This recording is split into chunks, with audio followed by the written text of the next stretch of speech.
right, well, we'll go ahead and get started then. So just want to welcome everyone and just want to say thank you all so much for coming today, taking some time out of your evening, afternoon to spend with us just to talk a little bit about the Farm Bill. We will go ahead and get started. So just quick introductions. I'm Kimmie Ishmael. I'm the Policy Campaign Coordinator at Community Farm Alliance, do a lot of our policy work and networking work as well with Kentucky Food Action Network.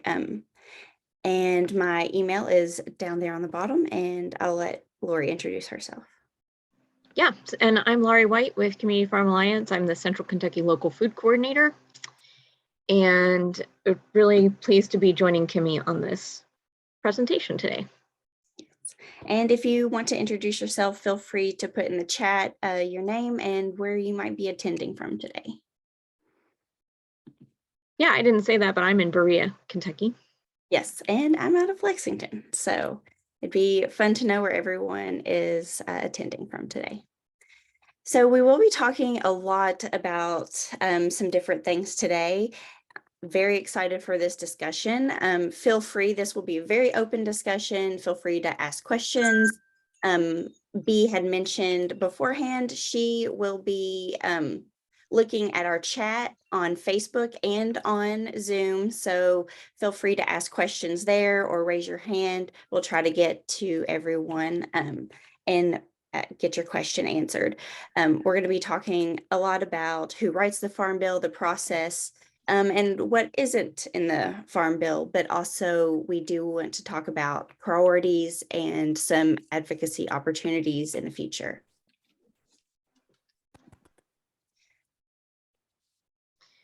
So the original Farm Bill was written in 1933. It was the Agricultural Adjustment Act.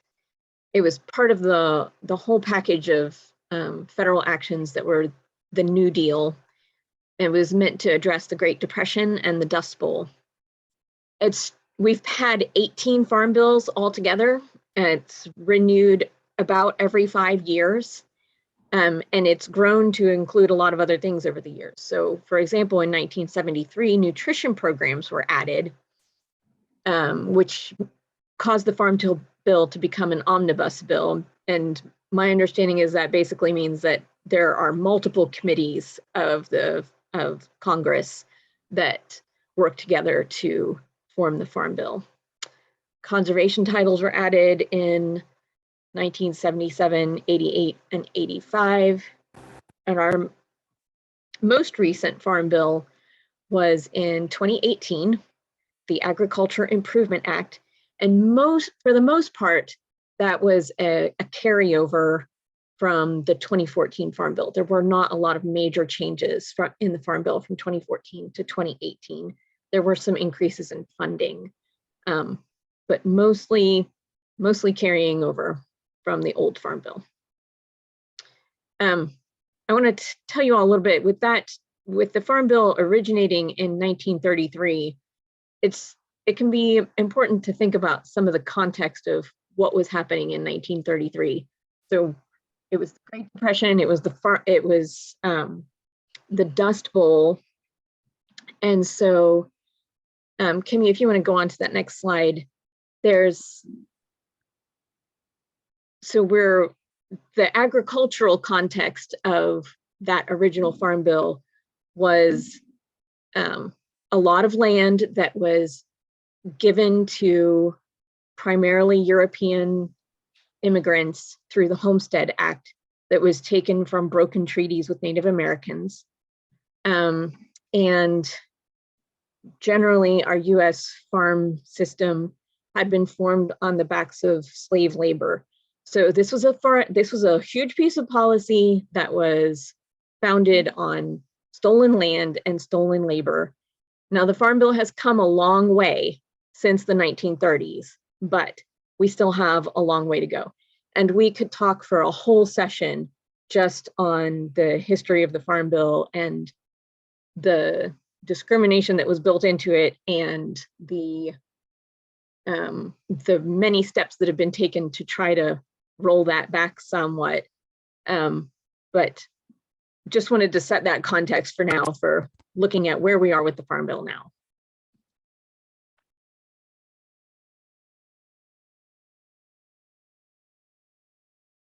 So just looking at, Letitia says part 2 maybe. So yes, Letitia, we're going to talk about some follow-up conversations at the end of our presentation here today.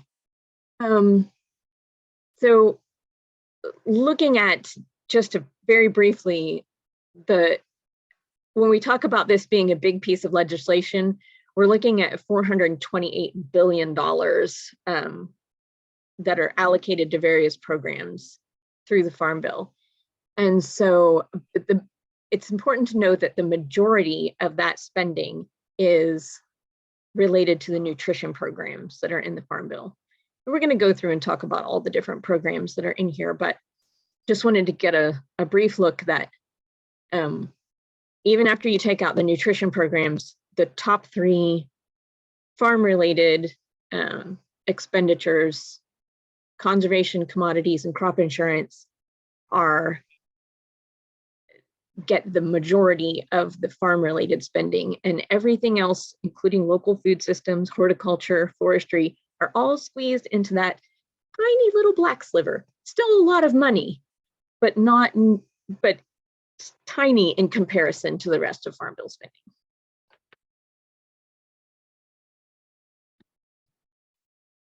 All right, so when we start talking about the Farm Bill, we know it's a piece of legislation, but who writes it? A lot of us don't know, where does it even start? Where does it originate? So members of Congress who sit on the Senate and House committees, so in the Senate, it's the Agriculture, Nutrition, and Forestry Committee, and in the House, it's the Agriculture Committee, and they hold the primary responsibility of drafting the Farm Bill. So it's the baby beginning stages. That's where things are born, ideas are made. But of course, throughout the legislative process that we'll go through later on today, that there will be things added or taken out, amended, certain aspects of the bill.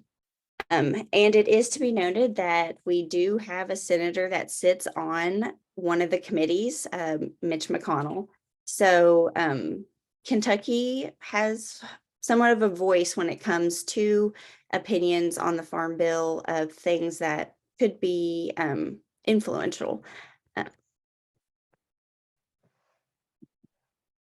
So we're not going to go down a huge, big process of the legislative process. But we will talk about these 5 steps of how Farm Bill becomes law. So the first step, we had just talked about who writes the Farm Bill. So each committee, they will draft and amend and vote on their own version of the bill in each one, in each House and the Senate. Then it'll go to each House and Senate floor where it'll be amended, debated, and voted on. Step 3 is a step that a lot of people don't know about or realize, but in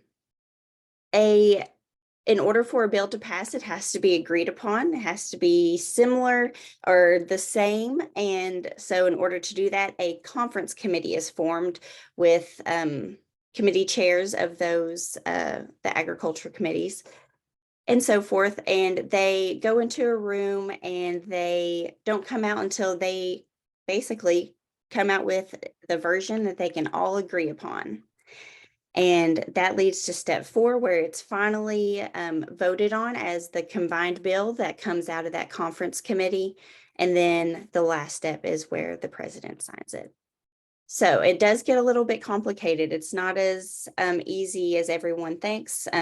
In each committee hearing, in each committee, there could be hearings, people can testify. There's lots of ways to participate in this process as we go along. Kimmie, before you move on, we have a question. What are marker bills? Yes, so we will be talking more about marker bills after we talk about what's included in the Farm Bill. We'll talk about marker bills and how they work their way into the Farm Bill process as well. So that's coming up. Good question. We'll get there. Yeah, good question. On this for just a second. Yes. So because it's a long process of putting together the Farm Bill, that means there's lots of points for engagement. Yes. And even after it's signed into law by the president, there's still, it's not over then either, because then it goes to appropriations and they have to decide how much money each one of the programs is going to get. And then all the regulation setting, so administrative stuff, when the USDA will have comment periods for how the programs, the broad outlines of the programs in the Farm Bill will specifically be implemented. So there's room to engage with these programs at that level also.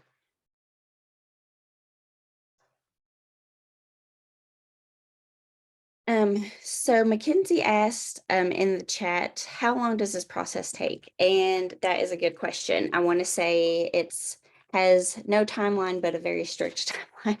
No, they obviously it expires in 2023, so it has to be renewed by then. So talks, obviously we are talking about it currently now in 2022. So there's only been one hearing on this. There's going to be more to come.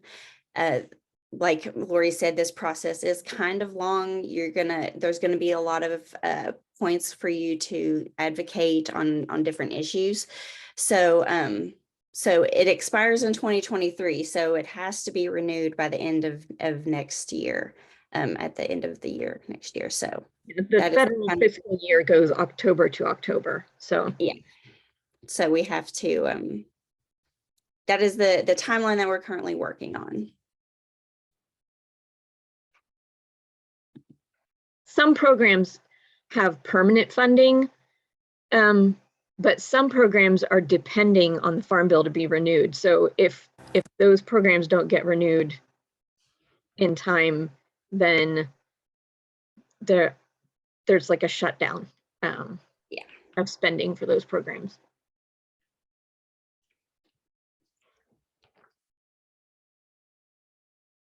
All right, so we have figured out who writes the Farm Bill. So in the process of it becoming a law, so now we want to figure out what is even in there. So what is covered in the Farm Bill? And here we're going to talk about the 12 titles that are within the Farm Bill. Yeah, so we're just going to do a brief overview of all the titles, starting with Title I and Title II. And those are commodity programs and conservation programs. So these two programs account for a good bit of the spending in the Farm Bill. And so commodity programs are supporting a certain number of crops. And then in conservation, I thought it was interesting to note that we have 140 million acres of land in the US enrolled in some kind of conservation program. When the budget for those conservation programs exceeds the annual budget of the National Park Service. So it's even though conservation program spending is small in relationship to nutrition spending in the Farm Bill, it's still really significant. And there's a lot of energy right now in the Biden administration to use agricultural policy to address climate change and use opportunities in farming conservation to do things like carbon sequestration. So lots happening in these titles right now. All right. And going into titles 3 and 4, when talking about trade, it mostly focuses on export programs and international food assistance programs. But to note that more than 20% of U.S. Food and ag production is exported annually. So there is opportunities there, and a lot of the funding is going to food assistance programs that can create markets for U.S. farmers and producers and try to somewhat address food insecurity globally. But Title IV is probably one of the most notable titles in the Farm Bill, is the nutrition title. And this holds SNAP, which was formerly known as the Food Stamp Program, so the Supplemental Nutrition Assistance Program. This part of the Farm Bill, this title accounts for almost 80% of the budget, but it also houses emergency feeding programs, as well as the food distribution program for reservations. So this is one of those important things. Laurie had mentioned, some things have permanent funding, but things need to be renewed, and this is one of them. So needs to be renewed, hopefully some more funding to SNAP programs.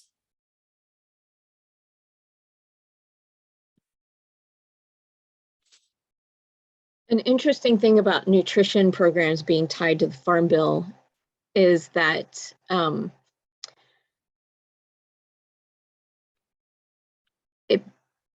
the nutrition programs, some of the reason that really strict requirements on some of the nutrition programs, like work requirements for SNAP, have been held at bay because the nutrition programs are tied to the Farm Bill.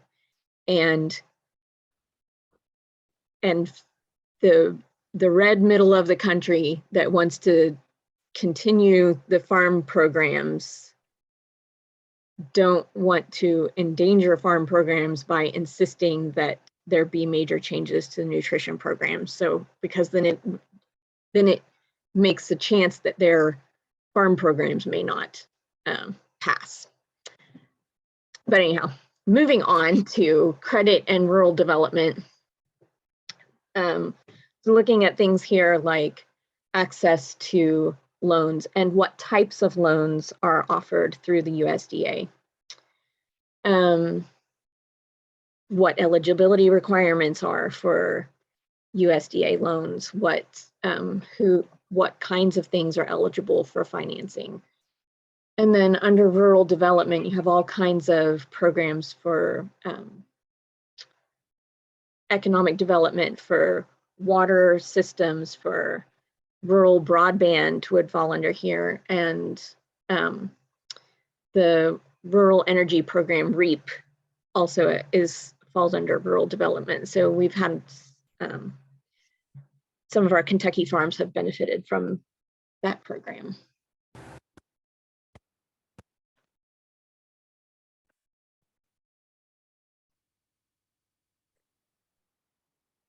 So looking at titles 7 and 8, with research and extension, this obviously really focuses on the research part of agriculture. So some of the 2018 initiatives that were included in that Farm Bill were the Agriculture and Food Research Initiative, the Organic Agricultural Research and Extension Initiative, and the Specialty Crop Research Initiative. So a lot of research and development goes into those types of programs in this sort of title. As far as forestry goes, a lot of the provisions of Title VIII are related to forestry research, providing financial and technical assistance to non-federal forest landowners. These also include programs like the Healthy Forest Reserve Program and the National Forest Foundation. And then it also tries to help provide funding for implementing statewide forest resource assessments.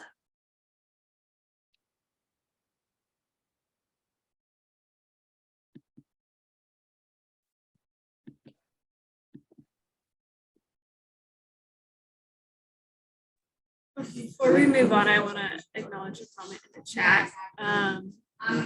In responding to Laurie, good point about the fight between farm lobby interest in commodity crop supports and big hunger nutrition programs. The danger is that they dip into conservation programs to find the dollars that they want.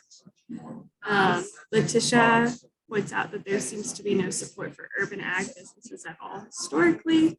And then Martin says every farm bill seems to include a debate on splitting nutrition programs from quote unquote true ag. Yeah, many people have suggested that it really should be called the Food and Farm Bill, but it's not actually named the Farm Bill anyway. It's the Agricultural Appropriations Act, or but yeah, there's definitely conflict between the various parts.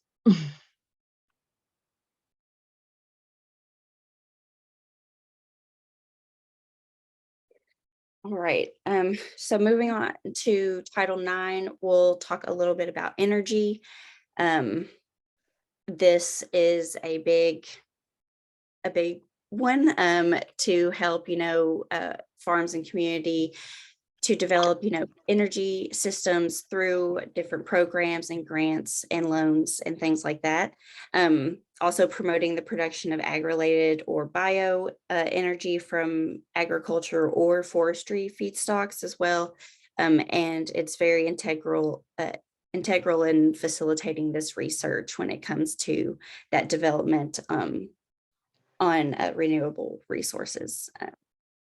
And on Title 10 with horticulture, this covers programs to support specialty crops like fruits, veggies, tree nuts, nursery crops, things like that, and promote local and regional foods, and govern a certified organic agriculture production. Oops. Sorry. So there have been some changes to crop insurance recently that have been good changes, but probably haven't gone far enough to make that kind of risk management available to the majority of farms.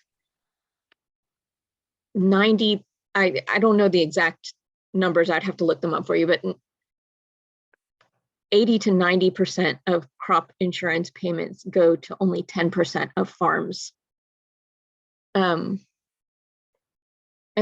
those are mostly the biggest farms out there. So small farms and diversified farms have typically not been very well represented in risk management programs like crop insurance.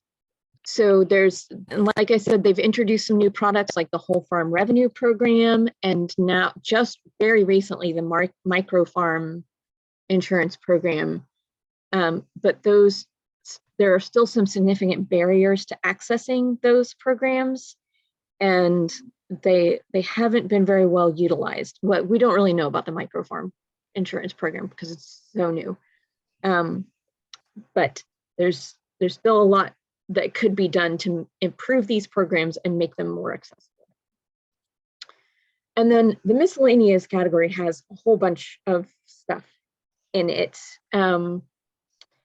including support for beginning farmers and ranchers. Also, the 2501 program is here that is for technical support for what the USDA calls socially disadvantaged farmers, which includes Black, Indigenous, and other farmers of color, and veteran farmers. So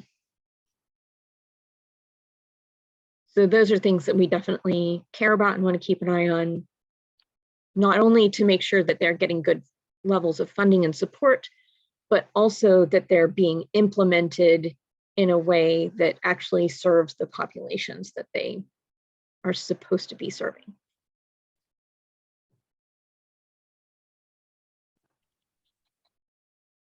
So now we can answer your question. Yeah. So it was asked, what is a marker bill?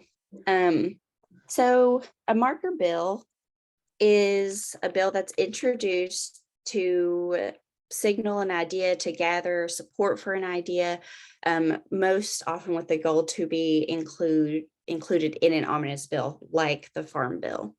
So some examples are like the Farm Bill, appropriations, pandemic aid packages was one, the Child Nutrition Act reauthorization. Those are some examples of big omnibus bills that marker bills are typically used for. So why do we need them? What does it mean? So this can,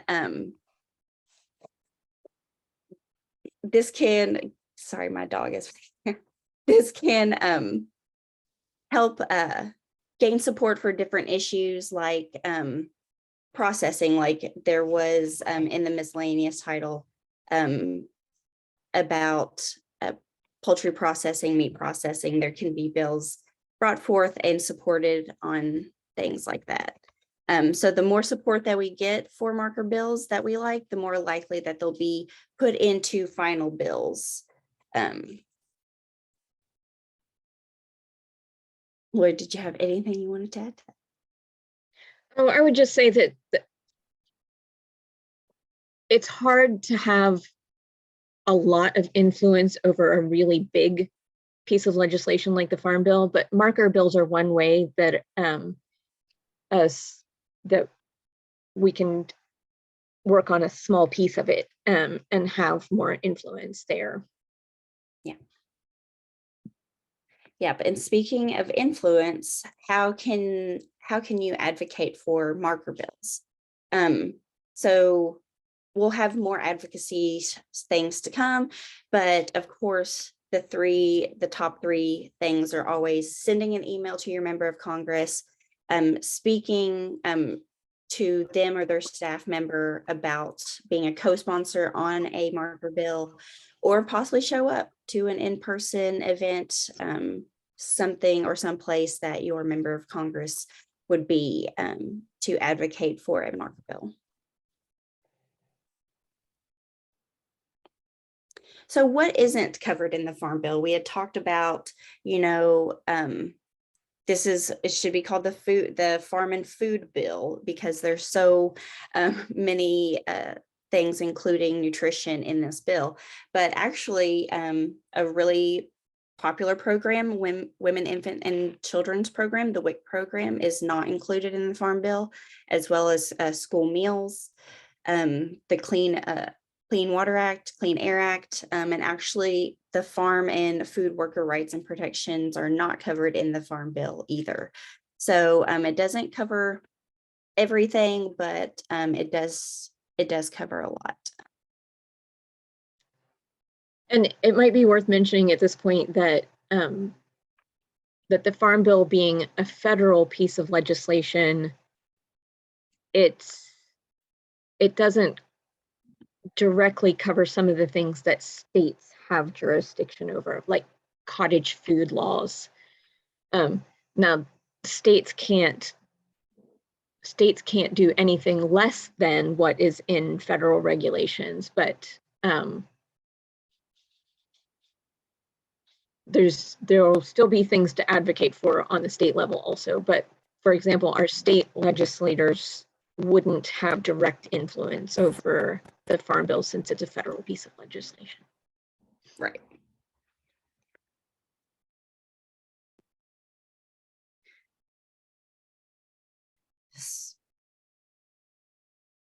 So we're going to talk a little bit about CFA and Community Farm Alliance and our Farm Bill priorities, and you all helping us decide what should our priorities be. It is such a huge omnibus bill that we would love your input on that, and would love to know where our members are sitting on certain issues, what you all are passionate about as well. So we are going to do a Jamboard. Laurie is going to put the link to the Jamboard in the chat.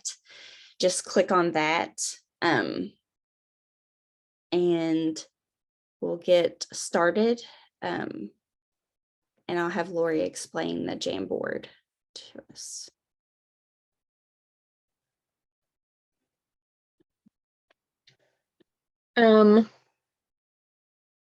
Do want to go, before we move on to that, I want to acknowledge a couple things that were in the chat. So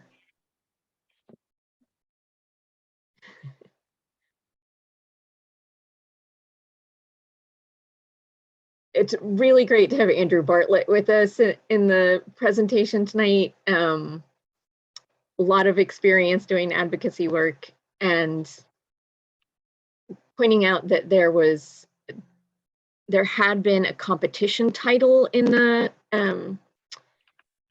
Farm Bill previously, and that has been moved out of Farm Bill now. There's a lot of activity going around right now about regulating competition in agricultural markets.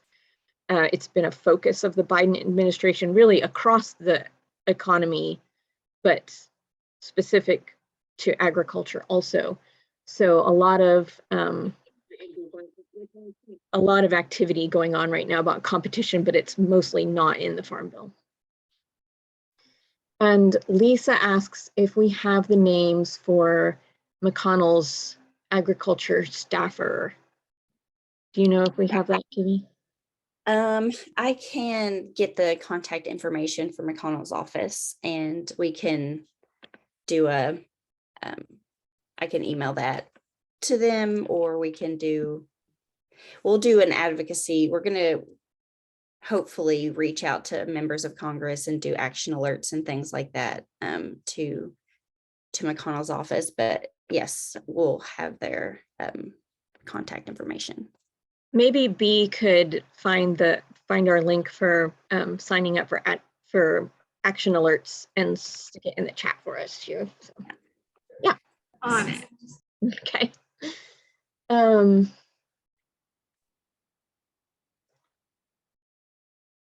Jamboards. Yes, Jamboards. So we are working on putting together this. Martin has just pointed out there's McConnell has multiple offices. He's got a DC office and he's got Kentucky office staffers in both those locations. Actually, he has multiple offices in Kentucky. So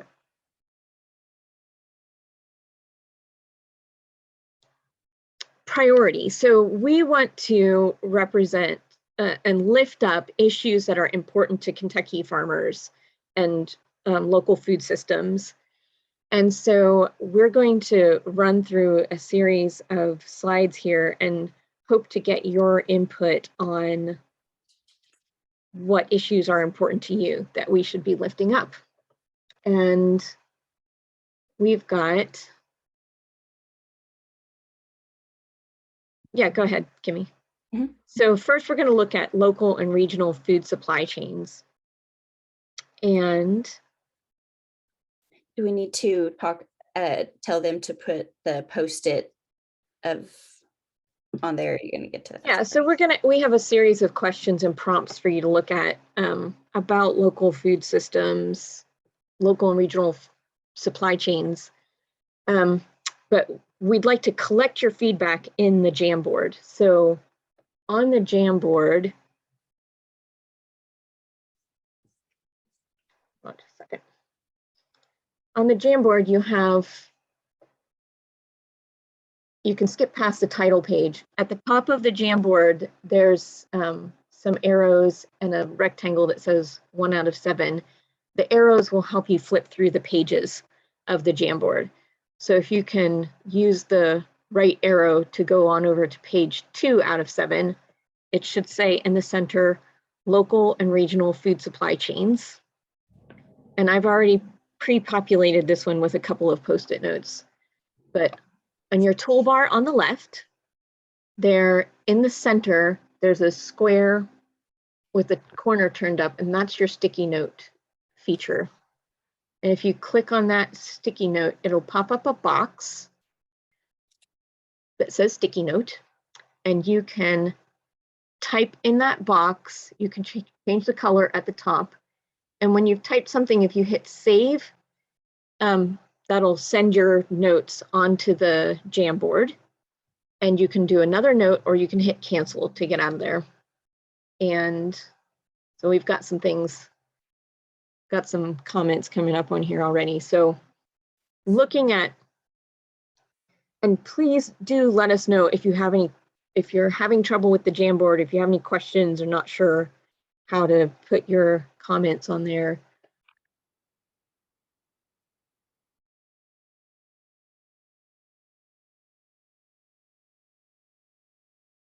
So looking at local and regional food supply chains, what are the biggest needs and challenges you would say when it comes to local and regional food systems? Is it access to markets, marketing assistance, technical assistance for value-added enterprises? Is it the need for financing or capital, infrastructure, or equipment, food safety, something else that's not there? And if you have any trouble with the Jamboards and you want to put stuff in the chat, we can work with that too. But you guys seem to be doing good with the Jamboard here. We're hearing about farmers market promotion programs, about senior and WIC farmers market nutrition programs. So interestingly, we have all that spending on nutrition programs in the Farm Bill, but really there's more nutrition program spending because the local food programs are included in other parts of the Farm Bill. Affordable access to land. Okay. Yep. So then, Kimmie, if you want to forward to the next slide, there's some more things here. And you guys have already started on some of this because you already know about farmers market promotion program and local food promotion program. Value added producer grant program. Some of you are probably familiar with that one. The Gus Schumacher Nutrition Incentive Program, or GUSNIP, has provided funding for nutrition incentive programs like our Double Dollars program in Kentucky. And here's the Office of Urban Agriculture, whoever was commenting about it earlier. I don't remember, maybe that was you, Letitia. It's a relatively new program within USDA to give special attention to urban agriculture and other forms of protected agriculture like vertical farming and are included in that also. So do you all, I was just gonna say, if you all have feedback on any of these programs, how much funding they get, what the eligibility requirements are, how they're applied. Would love to hear your feedback on these. Did you have something to add, Kimmie? No, I was just going to bring up that number 2 there, that, you know, in aspect of everything else that, because I'm not looking at the Jamboard, so I'm not sure what everyone's writing, but thinking about, you know, accessibility, ability, racial discrimination when it comes to our local and regional food supply chains as well, and how that impacts people and our local food chain. So yeah, just wanted to bring that up too. I'm gonna go on to the next slide. Okay. All right. So looking now at some sustainable farming practices related to conservation, soil health, and more. If you're done putting sticky notes on the local and regional food supply chains, you can flip over to the next page And you should see one, well, you guys have already been in here, sustainable practices. So some question prompts here to think about with sustainable practices. What would help strengthen conservation and soil health programs? Do they need more munding, more outreach, more reduced barriers to access? Are there practices that you are using that you would like to see more support for? Have you experienced discrimination or seen discrimination in conservation programs? Mm-hmm. And what are these conservation practices like in your area? Cover crops, no-till, crop rotations, making and using compost on the farm, rotating livestock and crops systems.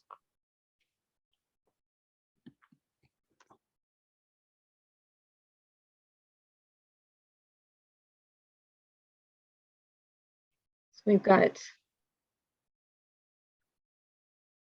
Gonna give everyone a few minutes. We're hoping to Sure. spend just a few minutes on every little slide. Don't know how fast everyone's filling it out. yeah.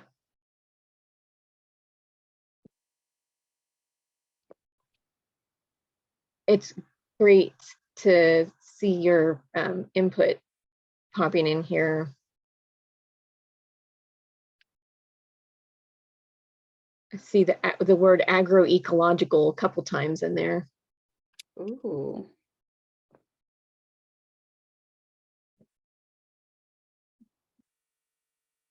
Increased funding for these programs. So one thing we know about a lot of these conservation programs is that there's way more demand for them than there is funding to go around. So there's room for them to grow.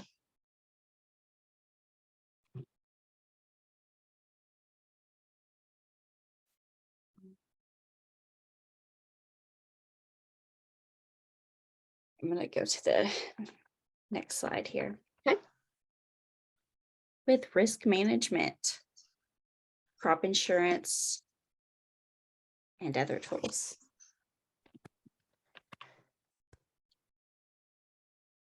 So especially when I hear from those of you all who have experience with crop insurance programs, what has your experience been like? If you don't know about crop insurance programs, then maybe what we need to point out is that we need more outreach about crop insurance programs, although Cindy with Kentucky Horticultural Council is on here, and they have done a great job working on getting the word out about crop insurance programs.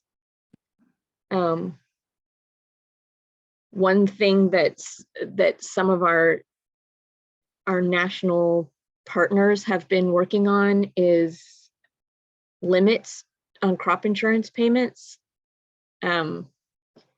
which would go a long way towards making systems fair if we could cap how much the biggest farms are getting from crop insurance payouts.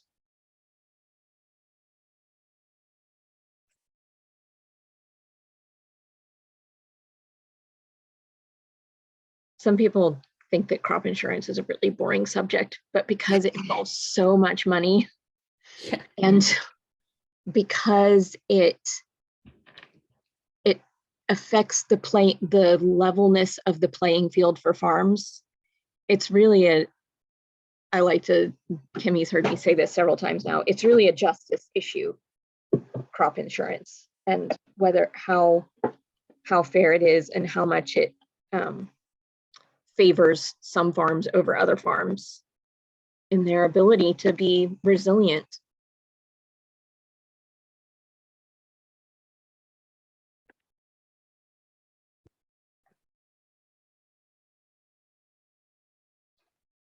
How's it looking over there, Laurie?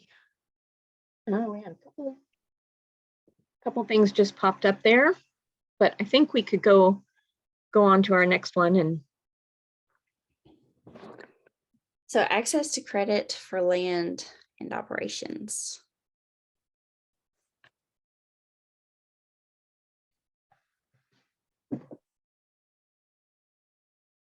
So again, looking at the same kinds of things about programs, who's eligible, what are the different kinds of capital access options that are available.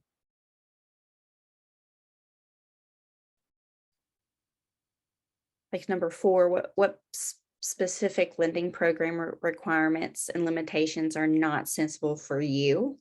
Like your size, your production practices, your markets.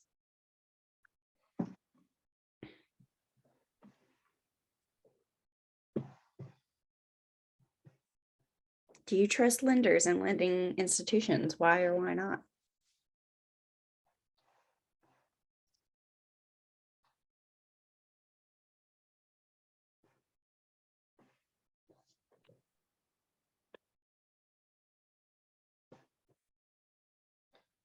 So one of the comments on the Jamboard is talking about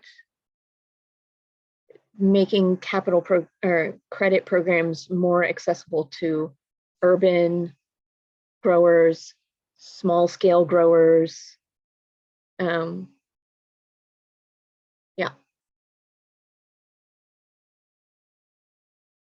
There should be credit opportunities that are suited to all kinds of farms. Yes.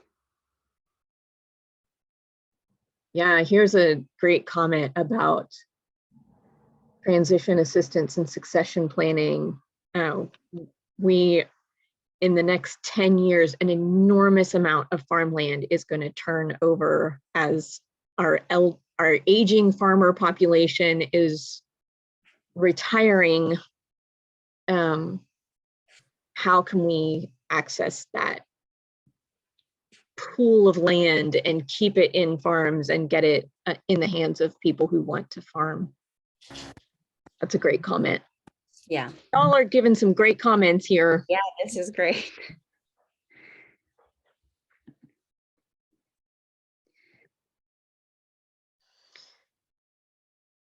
So All then right.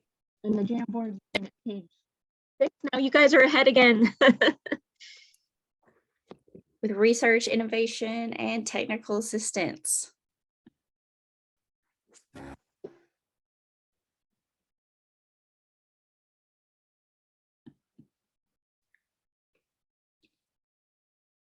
So several questions, several comments here already about the need for more research about urban settings for agriculture, urban soil.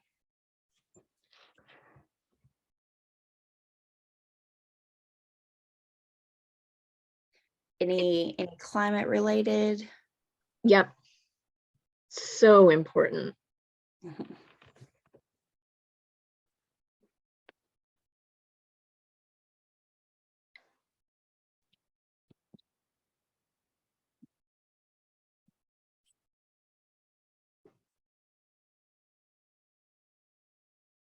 And also some other questions. Didn't know how far ahead they had gotten, Laurie.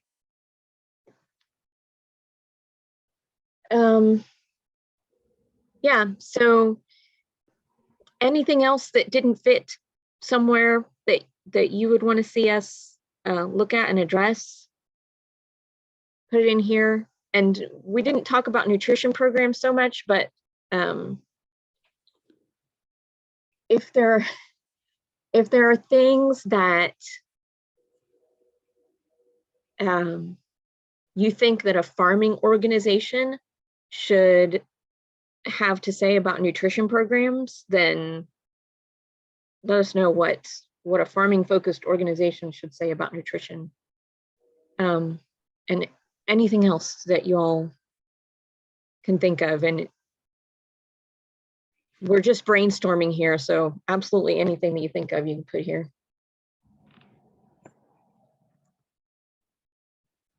That, Yeah, we don't want you to feel confined to Yeah. those subjects that we. I love this comment that just came up here about concentration and consolidation. That is an enormous problem in our food systems right now. And it's related to this other comment with the heart on it about reviewing subsidies. There was a recent report that was released about crop subsidies and who they go to and how much money the government could save if they put caps on some of the payments. And it's really, really powerful research that just came out. And just imagine if we could take a portion of those commodity payments and direct them to local foods, to specialty crops. Yeah. This comment that just came in about access to affordable insurance, is that it's particularly meaning health insurance?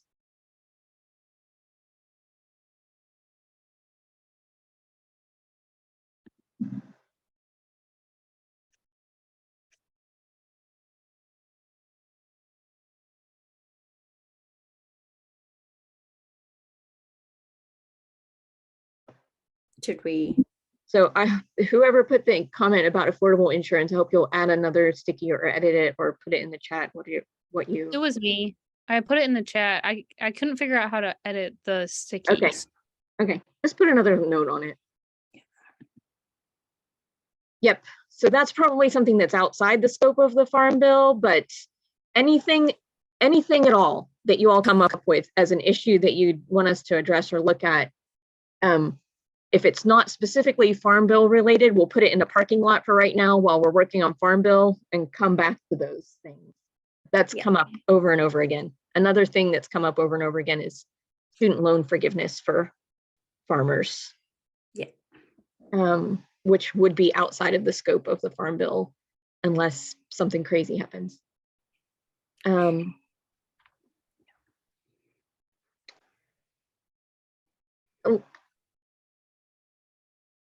Okay, so we've got a couple comments and questions in the chat here. Antoine asked about how to find farms that are retiring.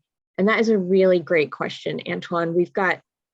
There are programs in some states that are called land link programs that are helping with this.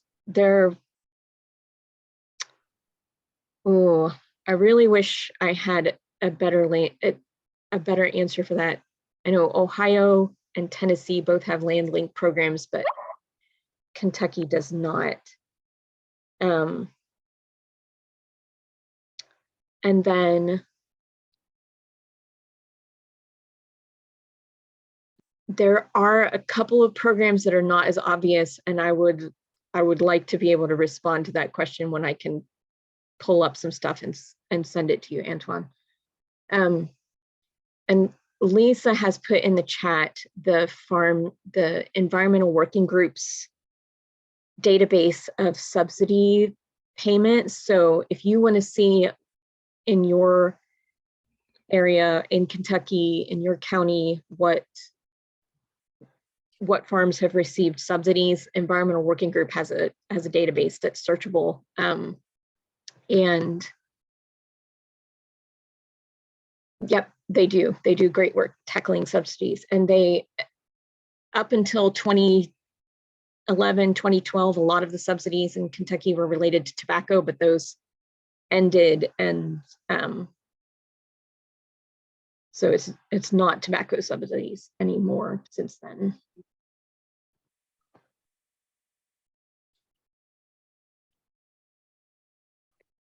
All right, I think we're going to move on now, but you can feel free to keep adding things to the Jamboards. Yes, please feel free to keep adding.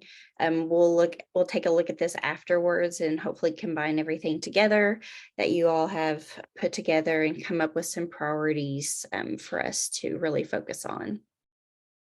But also talking about some more advocacy opportunities. How can you all stay involved? What does going forward look like? So we are going to be hosting and having more trainings and webinars similar to this that will be way more expansive on more specific issues. This was a basic overview. Some people don't know what the Farm Bill is, so we really just wanted to open up the floor for this kind of conversation. That we also work with the Kentucky Food Action Network, who will also be doing some Farm Bill trainings and webinars. Continue to stay engaged with CFA to participate in adding to our platform. Attend possibly a lobby day. There will be opportunities for advocacy around that and contacting your member of Congress and advocating for marker bills as well. So those are some things to think about and consider going forward. If you need some more advocacy resources, please go to either CFA's website and become a member. You'll be able to get all of the policy action alerts, all of our newsletters, any updates. You'll be able to network with other farmers with different working groups because we don't just have Farm Bill working groups either at CFA. We have meat working groups as well, climate change working group. So there's other ways for you to engage. And then the Kentucky Food Action Network, this is a network of a whole lot of advocates in the feeding and hunger space that work in, school and child feeding and things like that. So feel free to also sign up to become a member there to get some more information, stay informed on especially the nutrition side of the Farm Bill that will be heavily covered through KFAN. Hey, Kimmie, I just want to say we haven't really talked about this, but we have national partners that we work with on federal policy, especially since it's so big. It really helps to be involved in coalitions of groups to be able to lift our voices up at the federal level. And one of our main partners in this work is the National Sustainable Agriculture Coalition, or NSAC. And some of the materials that we've used today have actually been drawn from NSAC materials. So just wanted to acknowledge that partnership and that coalition. And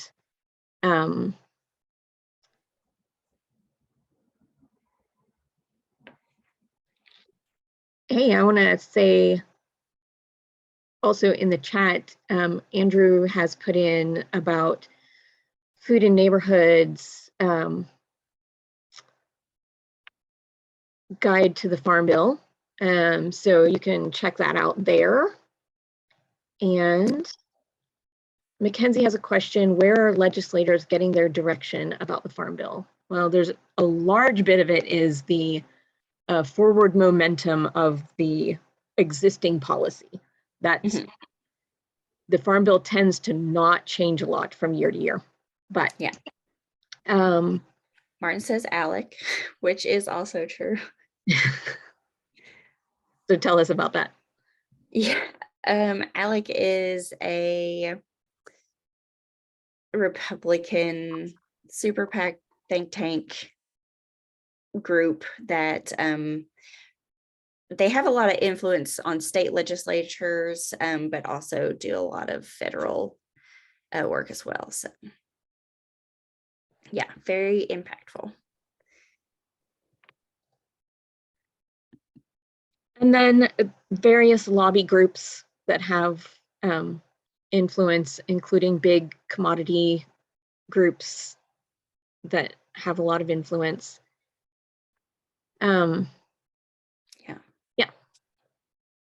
Yep, and that's kind of also why marker bills are very important in having any sort of say or input in this process as well. So lots of the programs that support the kind of work we do with Community Farm Alliance, the local food promotion program, the farmers market support program, farmers market promotion program, the 2501 funding, those all started as programs that were inserted into the Farm Bill, and they've grown. So, and even the conservation programs now that are major were once new programs that have grown over time. So it's it's a long, yeah, Farm Bureau, definitely. It's a long range, but anything that we can, that's important to us that we can get in the Farm Bill, then can then grow, Mhm. and we can grow things that we can demonstrate a lot of demand for and impact from. Yes. And that kind of brings us to what's next, like what's on the horizon for Farm Bill for us and for you all too. So we are going to be sending out a survey to everyone who participated today. And we want your input on what are you all looking for to know more about. We're going to go through the priorities and kind of look at those as well. But we have some examples here that we thought you all might be interested in, like climate and conservation, local foods, fair opportunities in farming. And we talked about possibly doing a Marker Bill Monday. Laurie, you want to talk a little bit about what a Marker Bill Monday might look like? Yeah, so just taking some of the marker bills that are out there right now and taking a little bit of time to focus on them one at a time, short, that are very specific opportunities for things to engage in. And we would love to have any of you who are interested in helping with any of these follow-up conversations. Kimmie and I don't have to do all of this. We would love to have somebody who's passionate about conservation programs help us do a follow-up on conservation programs in the Farm Bill, or a follow-up on the local foods part of the Farm Bill, or to look at any of the marker bills with us. Mm-hmm. Yes. All right. But again, if you sign up for CFA's action alerts or follow our social media, we'll try to keep putting these out there so you can continue to help us with this. Yes, definitely keep an eye out for the survey after this. By the end of the week, you should have taken that survey so we can know what is on the horizon. We will start releasing some new dates for these trainings and webinars coming up. And yeah.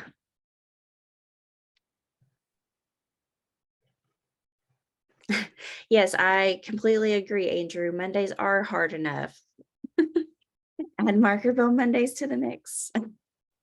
No, it'll be fun. And we're looking forward to hearing everyone's input on everything. And we did go a little bit over time, but I'm really happy that everyone stuck around to listen to Laurie and I.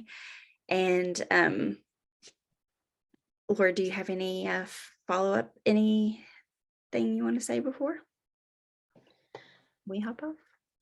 No, we haven't set definite dates for those follow-up conversations about special topics, and we're open to more input on it, but we would also love to have you participate. Yes, and I did put the our emails at the beginning of the PowerPoint, but Kimberly at cfaky.org, Laurie at cfaky.org. Feel free to email either one of us. We would love to have your all's input. And we just want to thank you all so much for being here today and talking a little bit about the basics. So now we have the foundation and we're ready to build this with you all and see what priorities Kentuckians really care about.